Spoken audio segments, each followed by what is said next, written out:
नमस्कार दोस्तों, स्वागत है आपका आज के मुख्य समाचार में, जिसमें सबसे पहली और बड़ी खबर में बताएंगे कि आज है पूरे देश में भारत बंद और राहुल गांधी ने दिया बयान, कहा रद्द करने होंगे काले कानून और इससे कम कुछ मंजूर नहीं। इसी के साथ दूसरी बड़ी खबर में आपको बताएंगे कि भारतीय किसान यूनियन किसान नेता राकेश टिकैत का बड़ा बयान, भारत बंद होगा ऐतिहासिक और कानून रद्द करे सरकार। और तीसरी बड़ी खबर में जिक्र होगा कि अखिलेश यादव ने लिखी चिट्ठी, कहा मेरे नागरिक अधिकारों का हुआ है हनन। जी हाँ दोस्तों, उत्तर प्रदेश में किसानों का समर्थन कर रहे थे अखिलेश यादव, जिसके लिए उनको गिरफ्तार कर लिया गया। तो दोस्तों, हर एक खबर की गहराई में आपको ले जाएंगे, लेकिन उससे पहले अगर आप भी देश के किसानों के साथ खड़े हैं तो आप अभी इस वीडियो को लाइक कीजिए और इस लाल बटन को दबा के इस चैनल को फ्री में सब्सक्राइब करके घंटी बजाकर कमेंट में लिखिए जय हिंद। दोस्तों, रुक करते हैं तमाम बड़ी खबरों की तरफ। भारत बंद से पहले बोले राहुल गांधी, रद्द करने होंगे कृषि कानून, इससे कम कुछ मंजूर नहीं। जी हां दोस्तों, केंद्र सरकार के कृषि कानूनों के खिलाफ देश के कई राज्यों के किसान दिल्ली की सीमाओं पर डटे हुए हैं और लगातार मांग कर रहे हैं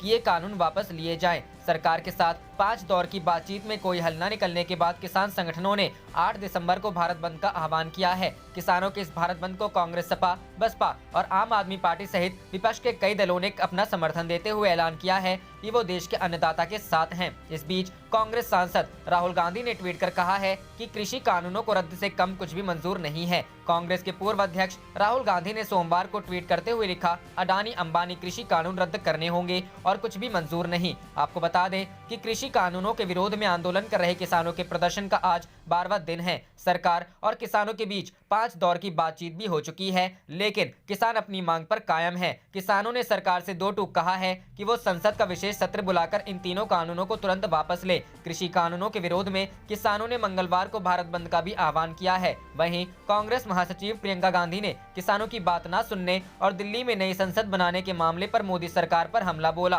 प्रियंका गांधी ने ट्वीट करते हुए लिखा, भाजपा सरकार के पास 20,000 करोड़ का नया संसद कॉरिडोर बनाने और 16,000 करोड़ का पीएम के लिए स्पेशल जहाज खरीदने का पैसा है, लेकिन यूपी के गन्ना किसानों को 14,000 करोड़ भुगतान कराने का पैसा नहीं है। 2017 से गन्ने का मूल्य नहीं बढ़ा है। ये सरकार केवल अरबपतियों के बारे में सोचती है। रुख करते हैं अगली खबर की तरफ। बीकेयू किसान नेता राकेश टिकैत बोले, भारत बंद होगा ऐतिहासिक, कानून रद्द करे सरकार। जी हां दोस्तों, केंद्र सरकार के 3 कृषि विधेयकों के विरोध भारतीय किसान यूनियन के राष्ट्रीय प्रवक्ता चौधरी राकेश टिकैत ने 8 दिसंबर को होने वाले किसानों के बंद का समर्थन करने की अपील की है। उन्होंने उम्मीद जताई है कि किसानों का ये बंद इस बार ऐतिहासिक होगा। उन्होंने कहा है कि उनकी मांग है कि केंद्र सरकार के लाए गए 3 कानूनों को वापस लें। साथ में किसान नेता ने कहा है कि सरकार एमएसपी पर कानून बनाए। भारतीय किसान यूनियन के प्रवक्ता ने अपने ट्विटर हैंडल से ट्वीट करते हुए कहा है कि 8 दिसंबर को भारत बंद ऐतिहासिक होगा। 11 से 3 बजे तक रहेगा जाम। आकस्मिक वाहन, आवश्यक वस्तुओं एवं छात्रों को रहेगी छूट।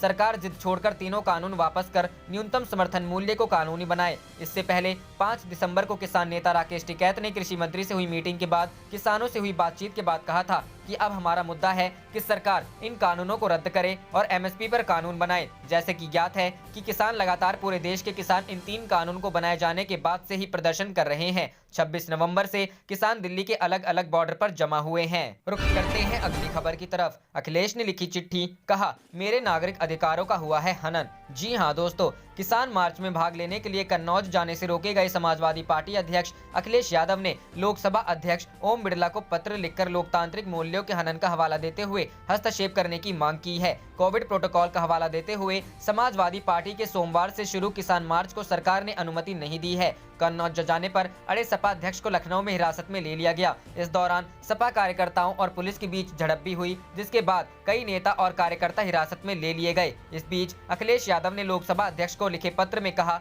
मैं लोकसभा का सदस्य और सपा का अध्यक्ष होने के साथ साथ उत्तर प्रदेश के पूर्व मुख्यमंत्री के पद पर अपनी संवैधानिक जिम्मेदारी का निर्वहन कर चुका हूं। किसानों के समर्थन में मेरा पूर्व घोषित कार्यक्रम 7 दिसंबर को कन्नौज में लगा है। वहां सभी तैयारियां हो चुकी हैं। अखिलेश यादव ने यह भी लिखा कि राज्य सरकार के निर्देश पर मुझे कार्यक्रम में जाने से रोका गया है। विक्रमादित्य मार्ग स्थित मेरे आवास पर भारी पुलिस बल लगा है। मेरे वाहनों को भी पुलिस ने अपने कब्जे में ले लिया है। राज्य सरकार का यह अलोकतांत्रिक व्यवहार मेरे नागरिक अधिकारों का हनन है। यह मामला सांसद होने के नाते विशेष अधिकार के हनन का भी है। कृपया तत्काल हस्तक्षेप करें ताकि अपनी लोकतांत्रिक गतिविधियों को संपन्न करने का मेरा अधिकार बहाल हो सके।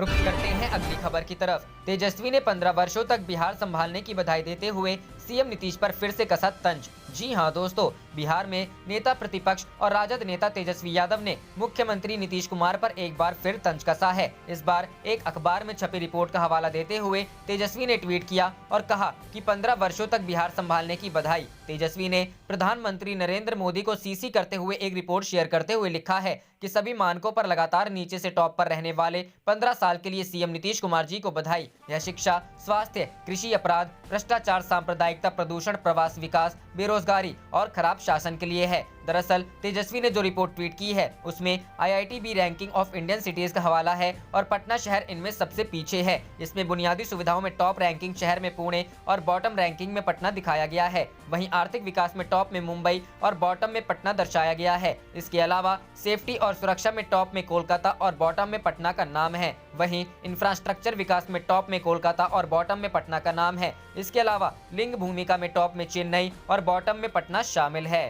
रुख करते हैं अगली खबर की तरफ। नीतीश से मुलाकात के बाद बोले कुशवाहा, वह मेरे बड़े भाई, जब भी होगी जरूरत उनके साथ खड़े रहेंगे। जी हां दोस्तों, बिहार में RLSP प्रमुख उपेंद्र कुशवाहा ने कहा कि मुख्यमंत्री नीतीश कुमार से मेरी मुलाकात हुई है। दोनों में पुराना रिश्ता है, लंबे समय तक दोनों एक साथ काम किए हैं। उन्होंने कहा कि तेजस्वी यादव ने जिस तरह से सदन में किया वह बात मुझे अच्छा नहीं लगी और किसी को भी नहीं लग सकती थी, इसलिए मैंने बयान दिया। उपेंद्र कुशवाहा ने कहा कि मुख्यमंत्री नीतीश कुमार से मेरी मुलाकात हुई है और वह मेरे बड़े भाई हैं, उनसे मिलने में कोई परहेज नहीं है। राजनीतिक विरोध अपनी जगह है, लेकिन व्यक्तिगत रूप से जब भी उनको जरूरत होगी उपेंद्र कुशवाहा उनके साथ खड़ा रहेगा। RLSP प्रमुख ने आगे यह भी कहा कि नीतीश कुमार के अंदर क्षमता है, बिहार के विकास में बहुत बड़ा योगदान है और आगे भी हो सकते हैं। परेशानी में रहकर सत्ता को बचाने में पूरी ताकत का इस्तेमाल करते रहते हैं। बिहार के विकास में काम कर पाते और दूसरे कामों में ज्यादा करना पड़ता है। लव कुछ पहले भी थे, अभी भी एक है और आने वाले दिन में भी एक रहेगा। बता दें कि सियासी जगत में इस बात की चर्चा जोरों पर है कि जल्द ही उपेंद्र कुशवाहा की पार्टी RLSP भी JDU में अपना विलय करने वाली है। हालांकि इसको लेकर उन्होंने कई संकेत दिए, लेकिन आधिकारिक रूप से इसका ऐलान नहीं हुआ है। रुख करते हैं अगली खबर की तरफ। किसान यात्रा की जिद पर अड़े अखिलेश यादव गिरफ्तार, बोले कन्नौज जाएंगे भले जेल भेज दो। जी हां दोस्तों, किसान यात्रा में शामिल होने जा रहे समाजवादी पार्टी के राष्ट्रीय अध्यक्ष अखिलेश यादव को लखनऊ में पुलिस ने गिरफ्तार कर लिया। उन्हें इको गार्डन ले जाया गया है। इसके पहले जब वह अपने लखनऊ स्थित घर से कन्नौज में प्रस्तावित किसान यात्रा में शामिल होने के लिए निकले तो पुलिस ने उनकी फ्लीट रोक ली, जिस पर अखिलेश यादव पैदल ही चल पड़े। उन्हें आगे बढ़ने से रोका गया तो वह सड़क पर ही धरने पर बैठ गए, जिस पर पुलिस ने धारा 144 के उल्लंघन पर उन्हें गिरफ्तार कर लिया। वहीं किसानों के मुद्दे पर प्रदर्शन कर रहे सपा कार्यकर्ताओं को नियंत्रित करने के लिए पुलिस ने उन पर लाठी चार्ज कर दिया। सपा कार्यकर्ता लखनऊ के विक्रमादित्य मार्ग पर स्थित पार्टी कार्यालय पर प्रदर्शन करने पहुंचे थे। बता दें कि अखिलेश यादव द्वारा रविवार को किसान यात्रा का आह्वान करने के बाद सोमवार सुबह ही विक्रमादित्य मार्ग पर भारी पुलिस बल तैनात कर दिया गया था। इसके बावजूद सपा कार्यकर्ता प्रदर्शन के लिए पहुंचे। प्रदेश के अलग अलग जिलों में भी सपा कार्यकर्ताओं ने प्रदर्शन किया, जिस पर उन्हें पुलिस ने हिरासत में ले लिया है।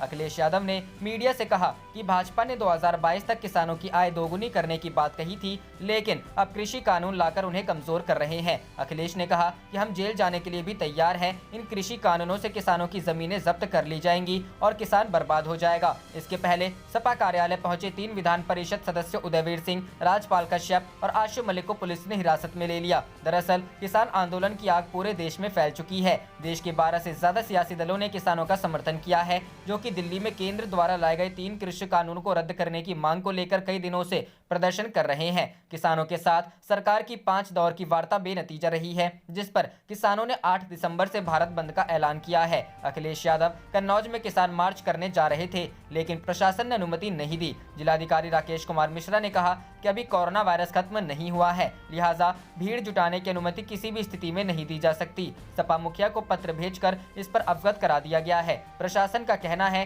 कि अगर फिर भी भीड़ जुटती है तो कार्रवाई की जाए। रुख करते हैं अगली खबर की तरफ। किसान आंदोलन अवार्ड वापसी की दौड़ जारी, विजेंद्र सिंह भी बोले लौटा दूंगा खेल रत्न। जी हां दोस्तों, कृषि कानूनों के विरोध में एक तरफ किसान दिल्ली और उससे सटी राज्य सीमाओं पर डेरा जमाए हैं, वहीं इनके समर्थन में कई हस्तियां हस्तियां सामने आ रहा है और अवार्ड वापसी का सिलसिला भी चल पड़ा है। इसी कड़ी में कृषि कानूनों के खिलाफ विरोध प्रदर्शन कर रहे किसानों का समर्थन करने के लिए सिंगू बॉर्डर पहुंचे विजेंद्र सिंह ने कहा, अगर सरकार ये काले कानून वापस नहीं लेती तो मैं सरकार को खेल का सबसे बड़ा सम्मान राजीव गांधी खेल पुरस्कार वापस करूंगा। बता दें कि इससे पहले गुरुवार को एनडीए से अलग हो चुके शिरोमणि अकाली दल के नेता और पंजाब के पूर्व सीएम प्रकाश सिंह बादल ने किसानों के समर्थन में अपना पद्म विभूषण पुरस्कार लौटा दिया है। उनके अलावा पार्टी के राज्यसभा सांसद सुखदेव सिंह ढींढसा ने भी इन कृषि कानूनों के विरोध में अपना पद्म भूषण पुरस्कार लौटाने का ऐलान कर दिया है। उधर राष्ट्रीय बॉक्सिंग टीम के पूर्व कोच गुरबख्श सिंह संधू ने कहा कि अगर नए कृषि नियमों के खिलाफ विरोध प्रदर्शन कर रहे किसानों की मांगों को पूरा नहीं किया गया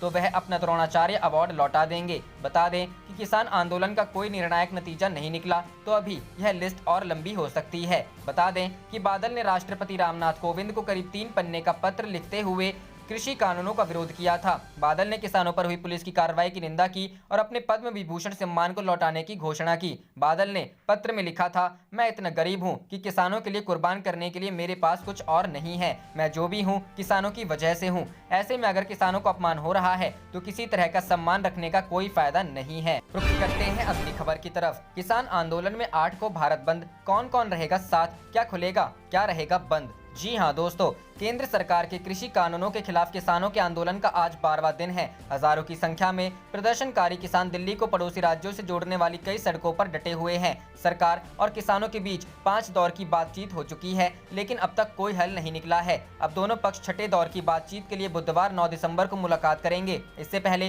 किसानों ने मंगलवार 8 दिसंबर को भारत बंद का आह्वान किया है। हरियाणा, पंजाब के अलावा यूपी, दिल्ली, ओडिशा, उत्तराखंड, पश्चिम बंगाल, मध्य प्रदेश, राजस्थान व तमिलनाडु के किसानों ने भी समर्थन किया है। टूरिस्ट ट्रांसपोर्टर एसोसिएशन व दिल्ली गुड्स ट्रांसपोर्ट एसोसिएशन ने भी बंद का समर्थन किया।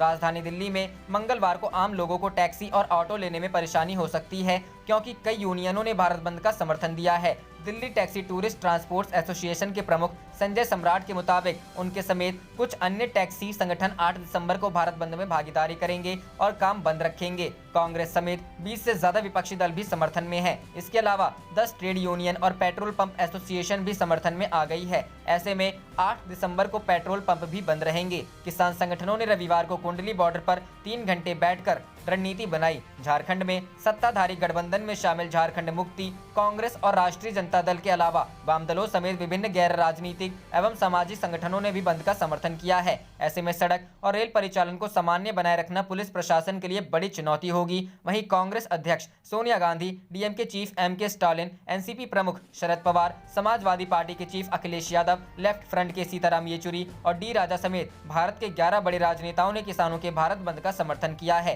किसान नेताओं ने कहा कि ये आंदोलन केवल पंजाब के किसानों का नहीं बल्कि पूरे देश का है। बंद का समर्थन करने वालों को अपना झंडा छोड़ किसानों के बैनर तले आना चाहिए। रुख करते हैं अगली खबर की तरफ। कृषि कानून के खिलाफ लंदन की सड़कों पर उतरे हजारों प्रदर्शनकारी। जी हां दोस्तों, नए कृषि कानून को लेकर लंदन में भी विरोध प्रदर्शन शुरू हो गए हैं। रविवार को हजारों की संख्या में लोग कृषि कानून के खिलाफ लंदन की सड़कों पर उतरे। भारत में किसान आंदोलन जारी है और 8 नवंबर को भारत बंद बुलाया गया है। लंदन में भारतीय दूतावास के बाहर हजारों प्रदर्शनकारियों ने नारे लगाए और कानून वापसी की मांग की। किसानों को डर है कि इस कानून से नियंत्रित बाजार खत्म हो जाएगा और सरकार गारंटी कीमत पर गेहूं चावल खरीदना बंद कर देगी। इससे वे प्राइवेट सेक्टर के खरीदारों पर पूरी तरह आश्रित हो जाएंगे। हालांकि सरकार का कहना है कि इससे किसानों को अपने उत्पादों को बेचने के लिए और भी ज्यादा मौके मिलेंगे। इस रैली में करीब 3500 से 4000 लोगों ने हिस्सा लिया और करीब 700 गाड़ियां थी। हालांकि रैली में सिर्फ 40 गाड़ियों को ले जाने की ही अनुमति दी गई थी। इस रैली में खालिस्तानी झंडे भी दिखाई दिए। भारतीय उच्च आयोग ने अपने बयान में कहा,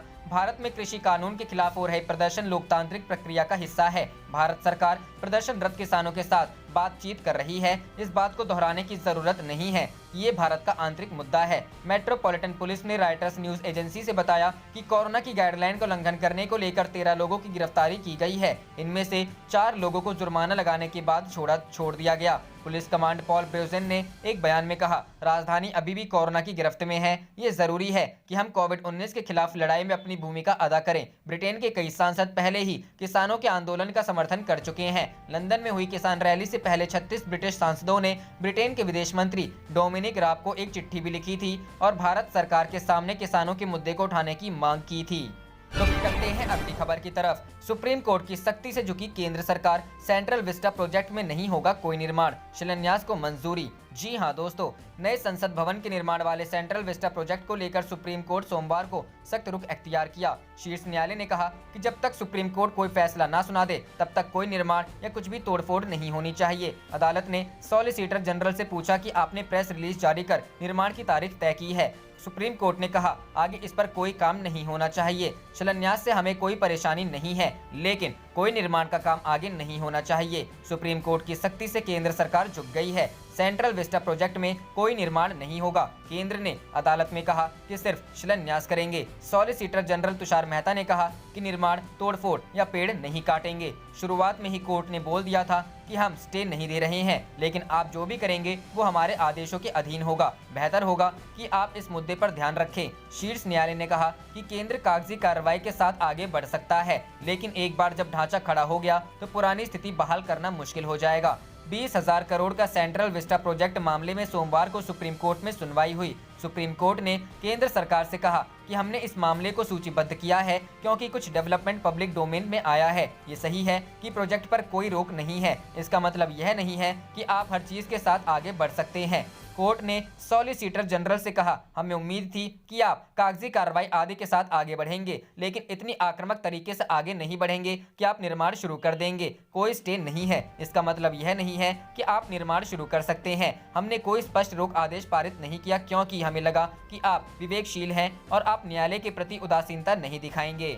रुख करते हैं अगली खबर की तरफ। समाजवादी पार्टी के अध्यक्ष अखिलेश यादव बोले भाजपा के लिए कोरोना नहीं, विपक्ष के लिए कोरोना का बहाना। जी हां दोस्तों, कन्नौज में समाजवादी पार्टी की किसान यात्रा रवाना करने से रोके गए समाजवादी पार्टी ने भारतीय जनता पर जमकर हमला बोला है। लखनऊ में अपने आवास में करीब 6 घंटा नजरबंद रहे अखिलेश यादव ने अपने आवास के पास विक्रमादित्य मार्ग पर धरना दिया और मीडिया को संबोधित किया। समाजवादी पार्टी के प्रमुख अखिलेश यादव बंदरिया बाग चौराहे पर सड़क के बीच में धरने पर बैठे। उन्होंने कहा कि भाजपा ने कोरोना वायरस को एक बहाना बनाया है। भाजपा के लिए किसी भी कार्यक्रम को आयोजित करने के लिए कोरोना वायरस कहीं पर भी नहीं है, लेकिन विपक्ष अगर कहीं पर भी कुछ करता है तो सरकार कोरोना का बहाना बना लेती है। अब तो यह सरकार भरपूर तानाशाही कर रही है। हर जगह पर पुलिस के दम पर हमें रोका जा रहा है। इससे पहले समाजवादी पार्टी के राष्ट्रीय अध्यक्ष अखिलेश यादव को लखनऊ में विक्रमादित्य मार्ग पर उनके आवास में ही नजरबंद किया गया। सरकार कोरोना संक्रमण का हवाला देकर उनको घर से बाहर निकलने नहीं दे रही है।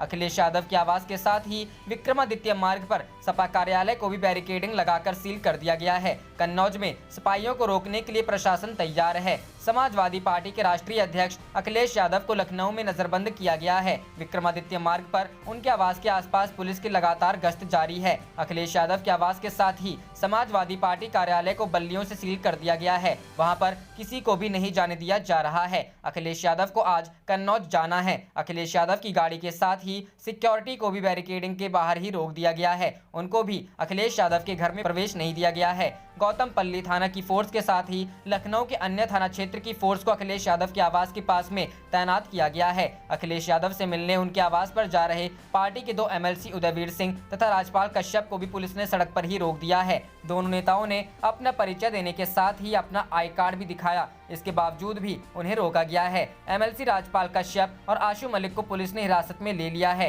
पार्टी ऑफिस में जाने के लिए पुलिस से धक्का मुक्की के बाद दोनों हिरासत में लिया गया है। सपा कार्यालय में पार्टी नेताओं के आने पर रोक लगा दी गई है। राजपाल कश्यप ने कहा कि प्रदेश सरकार अखिलेश यादव से घबरा गई। यहां पर किसानों की आवाज उठाने पर अन्याय किया जा रहा है। रुख करते हैं अगली खबर की तरफ। अरविंद केजरीवाल आज सुबह सिंघू बॉर्डर पहुंचे। कहा केंद्र ने हम पर बनाया स्टेडियम को जेल बनाने का दबाव। जी हां दोस्तों, दिल्ली के मुख्यमंत्री अरविंद केजरीवाल आज सुबह दिल्ली हरियाणा के सिंघू बॉर्डर पर पहुंचे। केजरीवाल के साथ उनकी पूरी कैबिनेट भी थी। यहां वह दिल्ली सरकार द्वारा किसानों के लिए किए गए इंतजामों का जायजा लेने पहुंचे थे। इस तरह किसानों का आंदोलन चलने के दौरान सिंघू बॉर्डर पर पहुंचने वाले केजरीवाल पहले मुख्यमंत्री बन गए हैं। हालांकि केजरीवाल सिंघू बॉर्डर जरूर पहुंचे, लेकिन वह मुख्य मंच तक नहीं जा पाए। इसकी वजह है किसानों का राजनेताओं से दूर रहना। किसान नहीं चाहते कि कि उनके इस आंदोलन को किसी नेता या पार्टी से जोड़ा जाए। केजरीवाल ने यहां पहुंचकर कहा कि हम शुरू से किसान आंदोलन के साथ खड़े हैं। मैं किसानों की मांग से सहमत हूं। मुझे लगता है कि उनकी सभी मांग जायज है। सरकार को उनकी बात माननी चाहिए। मैं आज यहाँ मुख्यमंत्री बनकर नहीं आया, मैं यहाँ उनका सेवक बनकर आया हूँ। मैंने यहाँ की व्यवस्था भी देखी है। कुछ पानी की दिक्कत है, उसे ठीक कर लिया जाएगा। उन्होंने भारत बंद पर कहा कि हम भारत बंद का समर्थन कर रहे हैं। आपके सभी कार्यकर्ता को इसमें शांतिपूर्वक शामिल रहना है। हम इस बंद को सफल बनाएंगे। जब किसान आंदोलन शुरू हुआ तो मुझे 9 स्टेडियम को जेल बनाने के लिए कहा गया, मगर हमने नहीं माना। मुझे कई फोन आए, बहुत दबाव भी था, मगर मैंने अपनी जमीर की सुनी। मुझे लगता है कि उस फैसले के कारण किसान आंदोलन को मजबूती मिली है। केंद्र का प्लान था किसानों को जेल में डालने का, मगर मंजूरी नहीं मिलने से आंदोलन मजबूत हुआ है। रुख करते हैं अगली खबर की तरफ। लालू यादव को क्या मिलेगी बेल? आरजेडी विधायक ने रांची में मिलने के बाद नीतीश सरकार को जल्द गिराने का किया दावा। जी हां दोस्तों, लालू यादव के करीबी नेता और बेलागंज से राजद विधायक सुरेंद्र यादव ने नीतीश सरकार को लेकर बड़ा बयान दिया है। सुरेंद्र यादव ने रिम्स में लालू यादव से मुलाकात के बाद कहा कि बंगाल चुनाव के बाद नीतीश की सरकार गिर जाएगी। वहीं सुरेंद्र यादव के इस दावे पर राजद हाईकमान ने कोई बयान नहीं दिया है। सुरेंद्र यादव पूर्व मंत्री भी रह चुके हैं। न्यूज 18 से बात करते हुए सुरेंद्र यादव ने दावा किया कि बंगाल चुनाव तक बिहार में नीतीश की सरकार है। आप देख रहे थे आपका अपना चैनल जय हिंद जय भारत।